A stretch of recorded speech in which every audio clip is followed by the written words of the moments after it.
Di dalam box ada kartu garansi, kabel USB, keyboard,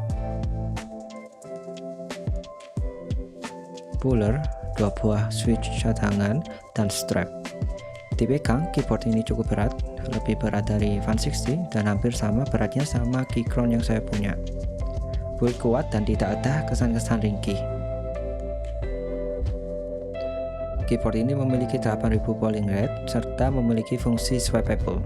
Jadi untuk kalian yang mungkin tidak suka sama switch bawaan, bisa kalian ganti ke switch yang lain. Setupnya mudah banget, tinggal kalian hubungkan kabel USB ke keyboard. Setelah itu keyboardnya bisa langsung digunakan tanpa perlu otak-atik hal yang lain. Untuk software, kalian bisa langsung pergi menuju Mac Housebook, tinggal ketik di Google dan kalian akan langsung disuguhi oleh link.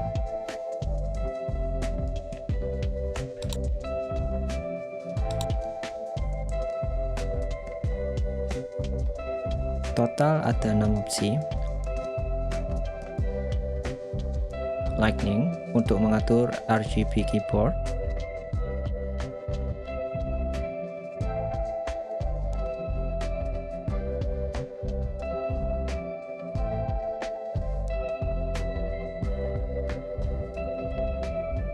trigger untuk mengatur aktuasi switch.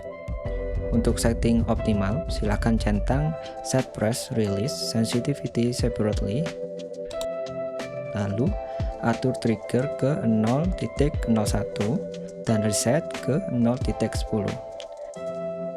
Jika kalian merasa performa LN kalian terpengaruh, kalian bisa setel reset ke 0.20 atau biarkan default di 0.30. Key remapping untuk kalian yang ingin merubah fungsi tombol.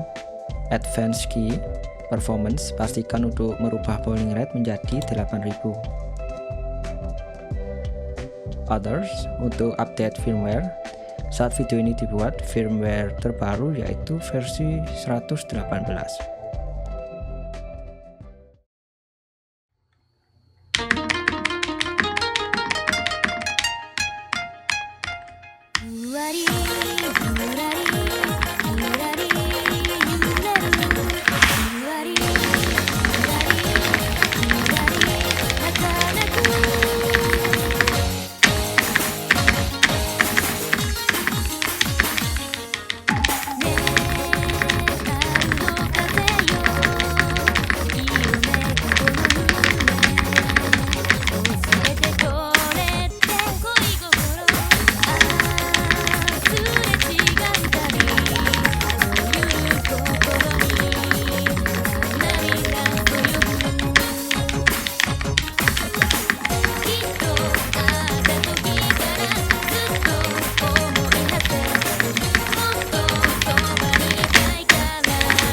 Keyboard dan switch terasa sangat stabil, baik untuk RN, LN, dan jack.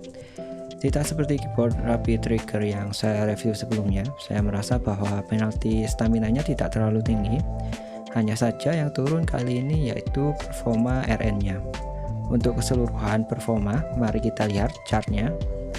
Stamina meningkat karena seperti yang saya sebutkan sebelumnya, saya merasa bahwa saya bisa bermain sedikit lebih lama. Jack pun sama, saya merasa lebih akurat, namun perbedaannya tidak terlalu jauh dengan keyboard sebelumnya. Performa RN hampir sama, namun kali ini sayangnya tidak sebagus Fan 60, tapi masih lebih unggul daripada Keychron. Untuk kebutuhan typing serta produktivitas lain, keyboard ini sudah oke banget. Baik menulis skrip dan editing saya lakuin pakai keyboard ini. Dan saya tidak menemukan kendala atau ketidaknyamanan kecuali proses membiasakan diri dengan layout 68. Kelebihan, build kuat, polling rate tinggi, easy to use software, dan swipeable switch. Kekurangan, software masih berbasis browser.